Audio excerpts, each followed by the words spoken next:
Hi, I'm Vachier-Lagrave and this is Play of the Day from Biel. So we're going to go through my game against Michael.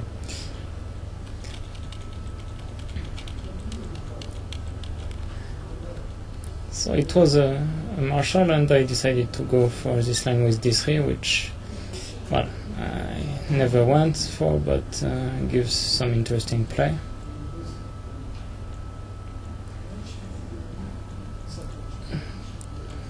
Here my first idea was to go rook takes e6, pawn takes e6, king g2, c5 and rook a6. Then black has to go rook d8, otherwise, well, this position is not so good for him, because despite the reduced material, white still has very good chances to win in this position. And after rook d8, bishop takes e5, bishop takes e5, rook takes e6, and it seems like rook e5 is unstoppable, but there is at least bishop c2, bishop takes c2, knight e3 check, and black gets the material back. You might even consider a line like this with white, king h3, with the idea knight takes e2, knight b3, and rook e2 will win the knight, but rook takes d2 is not working so well. So anyway, I went king g2, and here I thought I have only a minimal advantage, but at the same time it's not easy to see what to do. And well, for instance, if you take on c4 and play rook e4, even this endgame, well, it should be close to draw, but somehow with the pawn coming on b4 and you get rook b1 next, things are not completely obvious. Still, maybe it was the best way to go. Otherwise, after bishop c7, I was pretty hopeful that this position was a bit better for me.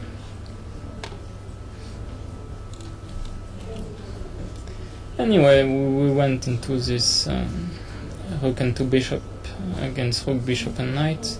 Sometimes it ends in a draw because somehow the knight cannot be pushed out from this nice square, but at the same time white has plenty of ideas to get through, so it's better if I keep the rooks, of course, but even if I don't, I might push my pawns on the king side and somehow get a breakthrough.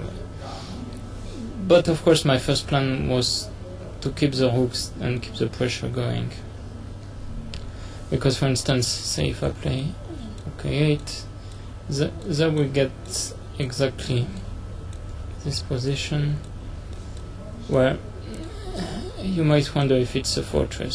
So this is a critical position, and like I said, no, I will just push the pawns on the king side, but at the same time my king cannot cross through e3 or d3 or c3, and then a4 also is not available, so the king cannot go to the queen side. So my only plan will be to push the pawns, but it's definitely not clear it's enough for a win. But here I thought, it's not so easy to make a move, because, and at the same time I will just at some point push on the king side and create some play. So anyway, Michael went knight c7, now bishop e3 is threatening rook a7, there's nothing better than come back. Now the bishop is on c5, and well, now things can get really tricky. Say if bishop f5, now I might have something with bishop a4 also, or rook a7. Probably rook a7 is a better idea.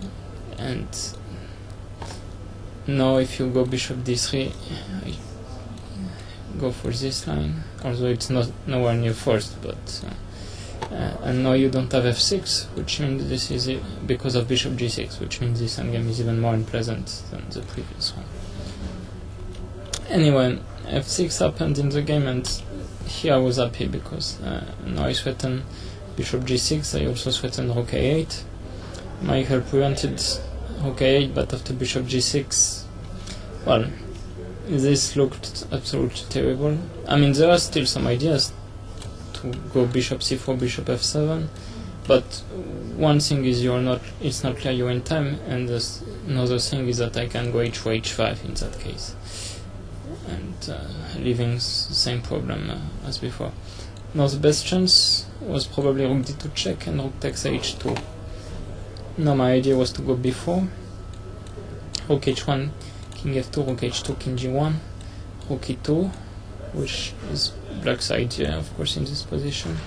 And now king f2, bishop b5, bishop d6. This is a critical position. I believe I have excellent chances to win. The point is black cannot move his knight or his king, so he has to wait with the bishop on c4 and b5.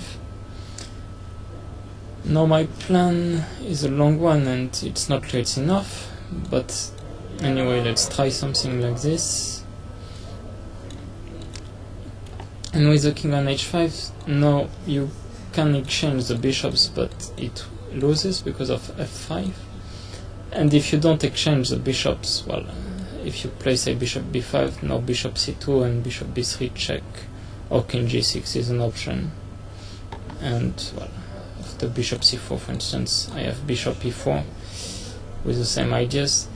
You always have to take into account that black can just give up a piece somehow, like king f7, g5, and taking on f4, which might be enough for a draw. So you have to be careful, but in general, yeah, if you get bishop c2 and bishop b3 check, you're winning. So I would say it's 50-50 overall. I mean, there's no time for a definite conclusion in this position, but I would definitely have fancied my chances. But now, of course, I'm not even a pawn down, and this position is just losing, because if rook c7, I get this checkmate. And so I got an exchange up, and Mickey resigned without waiting for my technique, because here I have bishop d6 again, and I'm going to take this pawn on b4, but with the king. And there's absolutely nothing you can do to try to hold in this position.